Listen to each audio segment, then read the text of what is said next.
kapanahunan. Silon na kabigpig, yan ang nakakalungkot sa ating bansa. Ang boto ng tao, baliwala, dahil sila ang nagpili kung sino ang papanalo nila. Kaya sayang ang boto ng tao. Huwag tayong tuloy. Tuloy lang tayo. Tuloy tayo. Huwag tayo. They are about to take over. Mga kababayan, the world powers will take over, exploiting all this panic and fear of the people all throughout the world with the pandemic. They will offer solution to the problem. But, mga kababayan, you will surrender all your rights as a people. And we are surrendering it right now. Mga kababayan, na hindi natin napapansin, willingly, we are surrendering all that. The freedom of movement, remember? Di ka basta nakalabas ng bahay. Di ka din pwede mag-travel. Lahat ng mga bayan-bayan, may checkpoint. Pag hindi pagkain, yung sadya mo, uwi.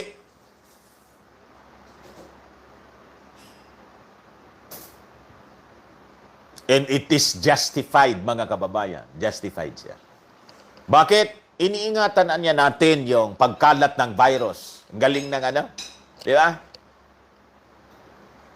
We are trapped, mga kababayan.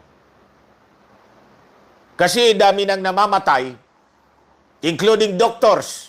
And we have 3 senators in this country. And in Europe, hindi pinatawad ng virus, kahit yung prince. O ano ang bakit anya kailangan mo? Di sumunod.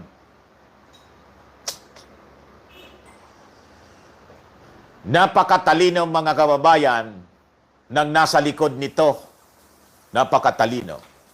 Kasi po, si Satanas, matalino talaga yon, mas matalino sa atin. Si Satanas.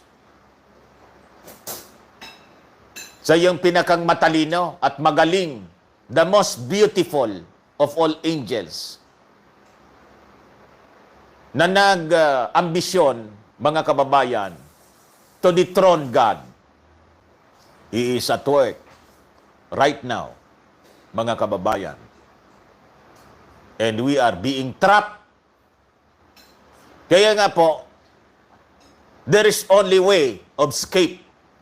It is the rapture of the church in which the believers are waiting right now. You watch. What is that rapture of the church? Ang ibig sabihin ng church, hindi po building, believers. The Christians all throughout the world. Kasi po, itong palapit, mga kababayan, na world government, this is demonic. Yung nag-meeting doon sa City of London, na kasama yung mga leaders ng church as revealed, as exposed by that man, yung diniscuss ko kahapon, 25 of them, kasama daw yung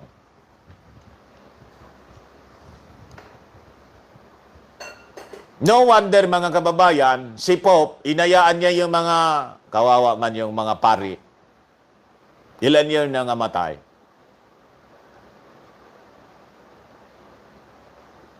Kasi, madali pong sabihin, di ba? O, tingnan mo anya. Pag hindi kayo sumunod sa solusyon namin, no one is, spared from this pandemic. Even priests. Hindi na tumalab yung holy water ng Vatican. Kita ninyo? Even the rosary, di po tumalab. Bakit? Imagine that, nag-rosary pa yung Vatican, pati dito sa atin. Bakit hindi pa nakinggan ni Lord? Worldwide. simultaneous prayer, March 25. Then afterwards, we see in the news, 67 priests yata yon patay sa coronavirus. Ano ibig sabihin nun?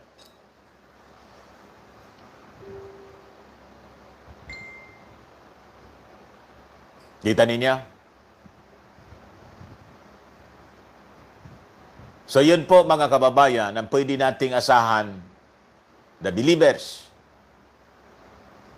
What's out? It is nearing.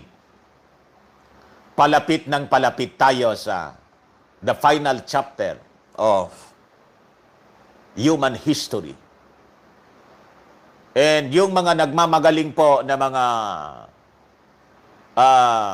leaders ng mundo, if you believe that you will reign this world as the last empire that you want to establish, replicating the old Roman Empire, napaka-linaw po. It is very clear in the Word of God.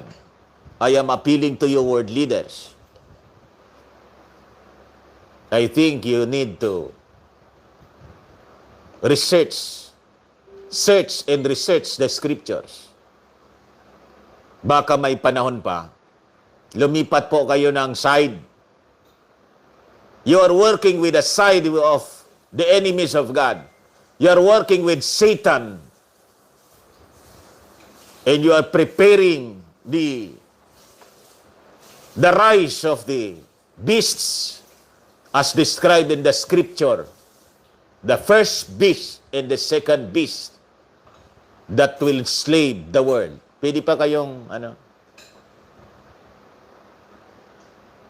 But if you will not,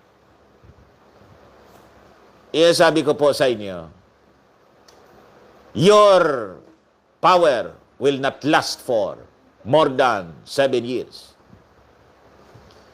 God will allow you to reign for 7 years.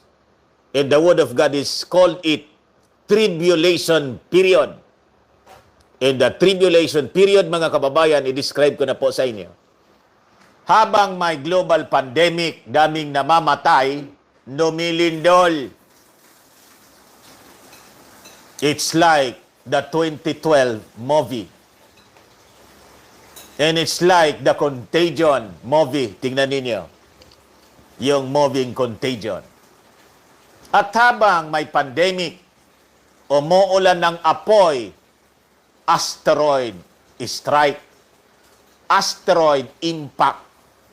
Ngayon nga, mga kababayan, marami nang binabantayan yung Amerika. More than 1,500 near-Earth objects.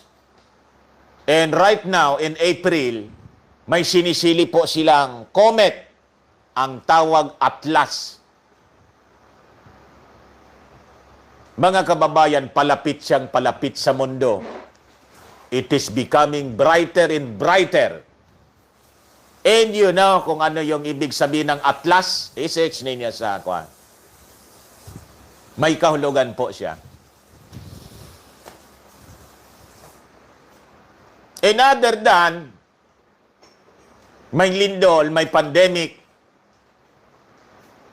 comes now, mga kababayan, the emergence of kakaibang mga nilalang invading this planet. Tawag nila doon, aliens. Bakit ko alam? Ay, pinopromote ng mga believers ng UFO. May nag-post nga sa akin dito, mga kababayan, yung message ng isang magandang babae, pinasulat daw sa kanya, channelers. Mga kababayan, tingnan ninyo, ang daming may mga messages na galing daw doon. Intelligent beings in the galaxy. Plenty of them. Ang tawag po, Ano yun na tawag doon? Federation of Galactic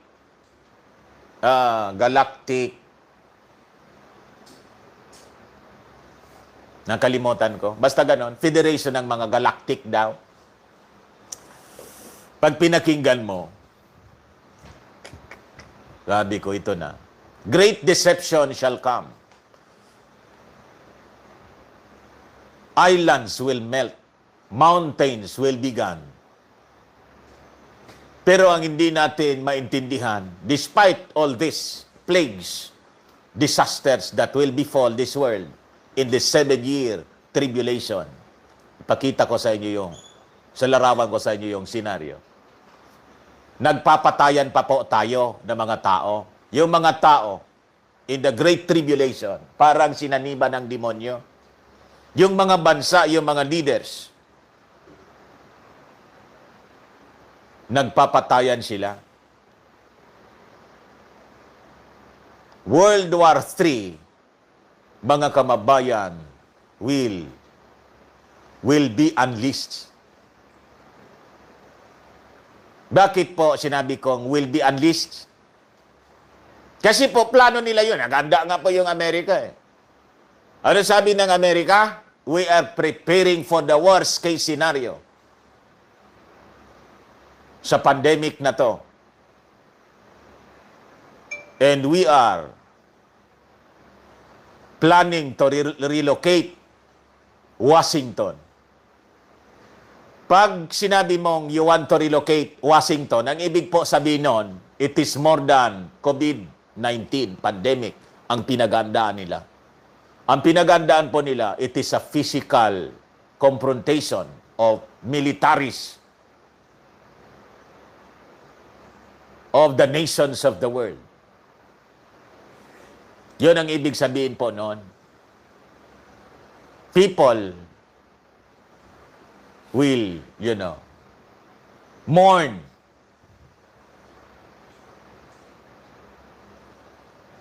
And there will be famine all throughout the world. That is the future of this planet. But, the world will not end, mga kababayan. Kasi nga po, itong mga unbelievers, they are looking for a new age. Bagong renewal of this planet. Ang makikita ninyo, yung mga sinasabi nila, basa na namin, that looking for a new age, a new world. Kaya nga po yung pandemic na ginawa nila, ang tawag nila hantavirus sa China.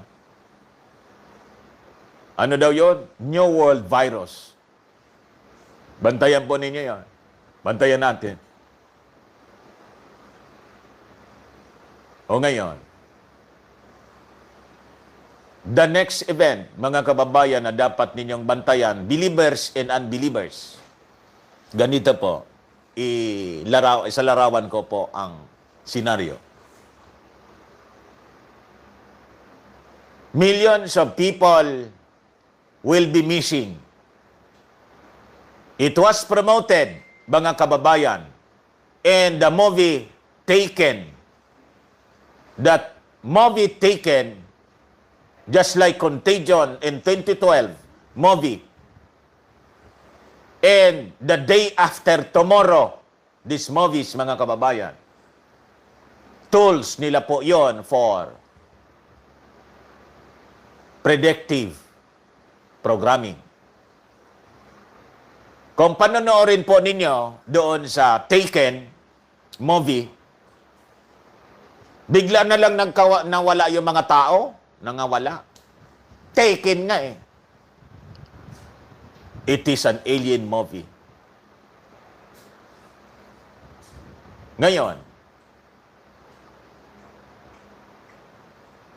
airplanes will crash. Bakit? Ganun ang senaryo. Taken nga. Kung yung pilot taken, o di pilotless na yung eroplano, babagsak yon. and comes, mga kababayan, kahit yung mga sasakyan, babangga siya. Lulubog yung mga barko. Bakit? Taken nga eh. Taken. Yun ang senaryo doon sa movie. Taken, babanggaan, nagka-crash yung eroplano. Kagulo yung mga tao kasi yung mga kasama nila sa bahay na iba, nangawala din. Anong sasabihin ng world leader na magpapakilala sa inyo? Taken anya by aliens. Mga kababayan, hindi po aliens yung nag-taken sa kanila. It is the rapture of the believers. Only that they can understand it. Because they are not believers. They don't search and read the scriptures kung ano yon. Pero po sa scripture, ikuwan ko na po sa inyo yung senaryo. Very clear po siya sa scripture. Paki-search nga, Kuya. Para pag nangyari siya in the future, at least alam ninyo, napakinggan na po ninyo sa akin. 2 men working in the field. The one shall be taken, in the other left. Taken nga eh. Tapos yung isa pa, mamaya na. In the twinkling of an eye. In the Trump. Hindi si President Trump. The President Trump is the last Trump. Sabi ko sa inyo. Ngayon po, sabi dito sa Word of God, I'll show you a mystery. It is a mystery.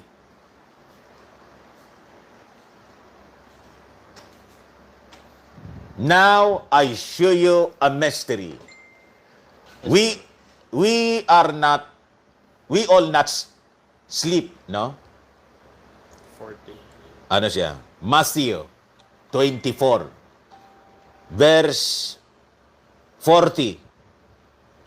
Oh. Marka na po ninyo ito diyan sa inyong mga Bible. Kung may Bible kayo diyan, markahan na ninyo po ito. Para po, alimbawa, hindi kayo naniwala ngayon, tapos nangyari, may reference kayo. Ito yung sinabi ni Mr. Marabiles, kala ko baliw. Kasi po, pati itong live streaming natin, mawawala na po ito. Kasi po, may technology ang mga napakayayamang bansa, including America, Russia, and France, Germany, China. May technology po sila that could disrupt communications. The technology, we will send back to the ancient world, mga kababayan. Di natin ito mapapakinabangan during the conflict. Hindi na po. Kaya po, magkakanya-kanya tayo na search. Wala nang guide sa kung sino pa man. Bakit po? May EMP po silang They have that EMP. And I think ito yung pinagandaan ng Amerika. Weapon. You search about the EMP. They will disrupt everything, mga kababayan. So, ito po, Matthew 24, verse 40. Then shall two be in the field, the one shall be taken in the other left. 2 women shall be grinding at the mill, the one shall be taken and the other left. So makikita po ninyo sa inyong surroundings, may mga missing people. Then it will be announced by them. Pag nandyan pa yung television, nagbo-broadcast pa, sasabihin nila, we are invaded by alien beings. Bombarded tayo ng movies na aliens, maniniwala tayo. Yan pala. While nandyan yung mga aliens na ang tawag sa Bible, demonyo.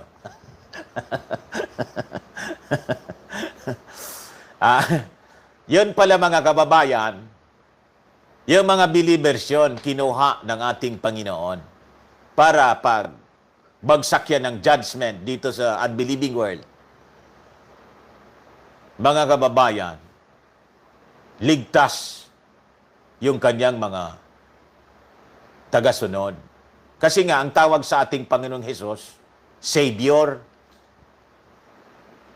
Kaya po ako nalulungkot, nananalangin ang buong mundo, hindi man po sa Savior. Kanino kayo nanalangin? Hindi ko po iniinsulto yung mga Catholics. Open your minds. Open your eyes. Ang Savior po sa mundo, ang Savior po natin si Jesus Christ, hindi po si Saint Benedict or si Mary. Ang Savior po ng mundo si Jesus Christ. Then you pray all throughout the world. Praying to Mary. Praying to Saint Benedict.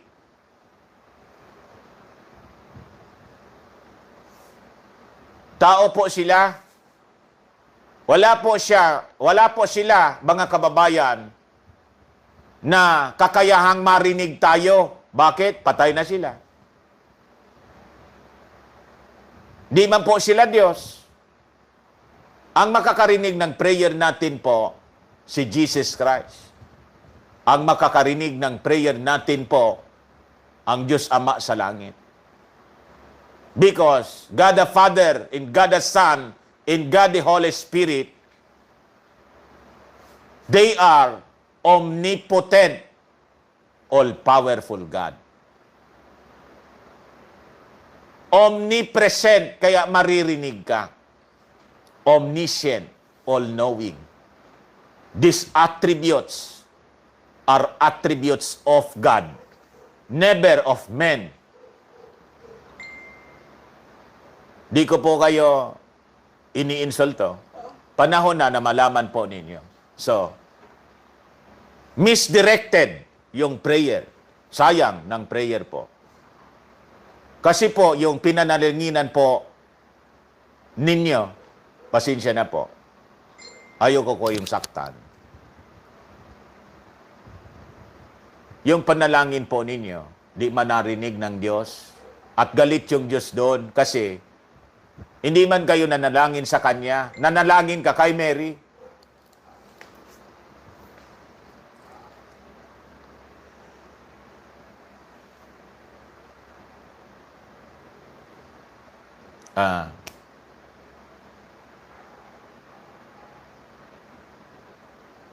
Ano yon? Yung isang verse.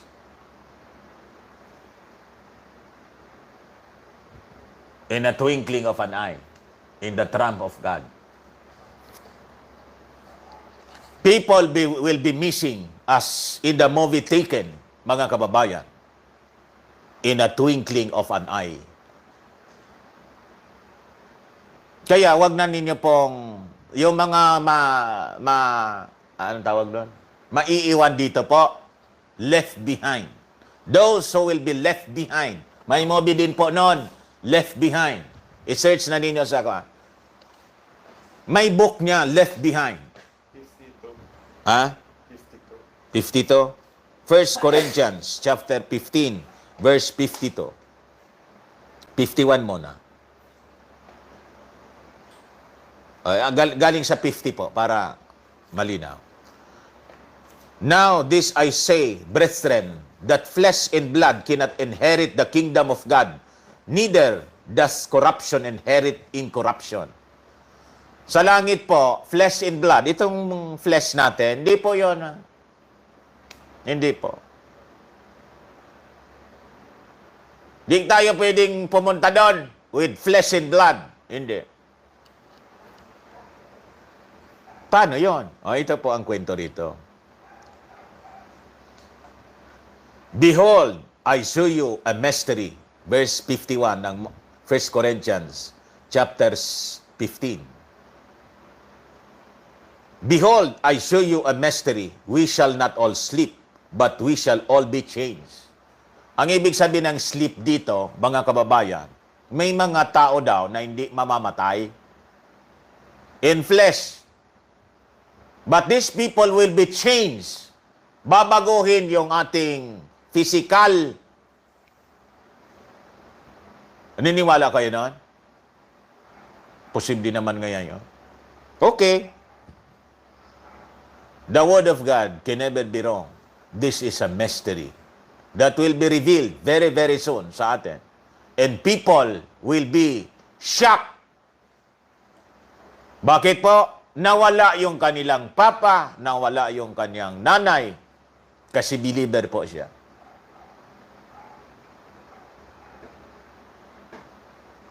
Naiwan siya, left behind.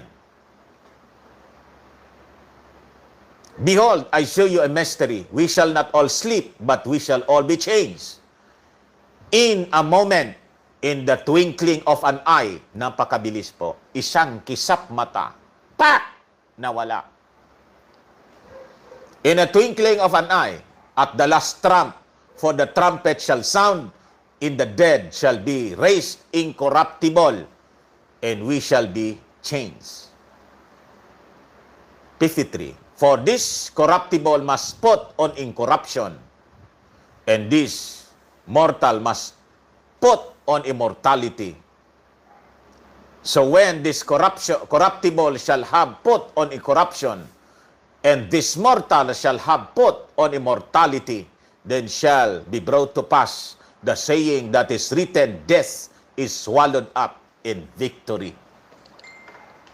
Kaya yung mga takot na mamatay dahil po sa COVID,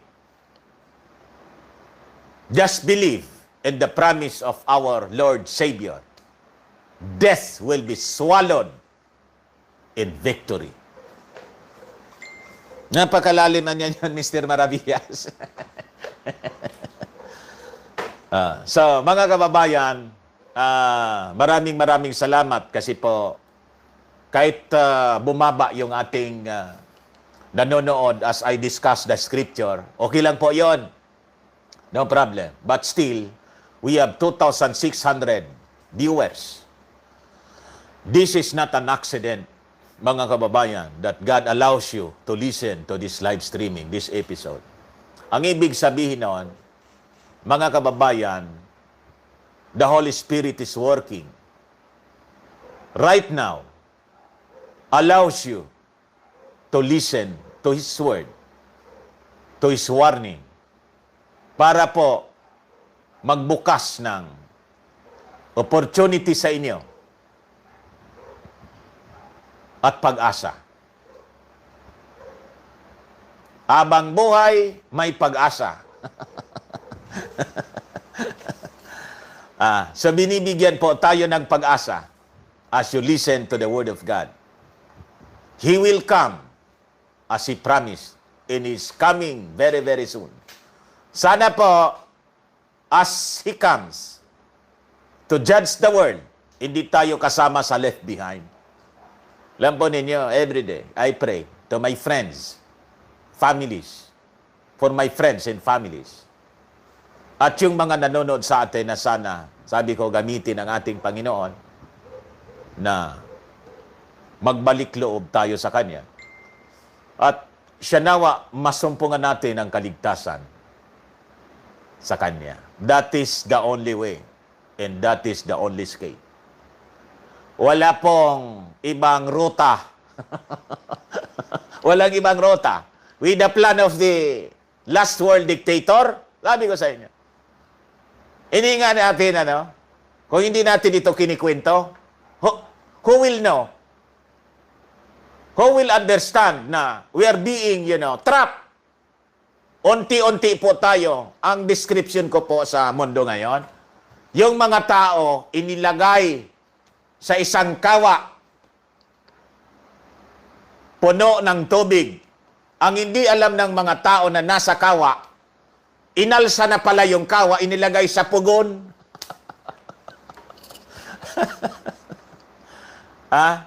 Palaka na lang, hindi tao. Sa pugon, palaka. Parang tayo mga palaka. Nilagay sa isang kawa. Tapos, may tubig doon. masayang masaya yung palaka. Koka, koka, koka. Saya-saya niya. Langoy-langoy doon, langoy-langoy. Ang hindi niya alam, nasa kawa siya. Tapos, hindi niya alam, nilagay na pala sa pugon. Ginagatungan na yung pugon. Naramdaman niya, umiinit, paunti-unti. Abakaan niya yung kwan lang, yung araw lang. Kasi nasa labas yung pugon.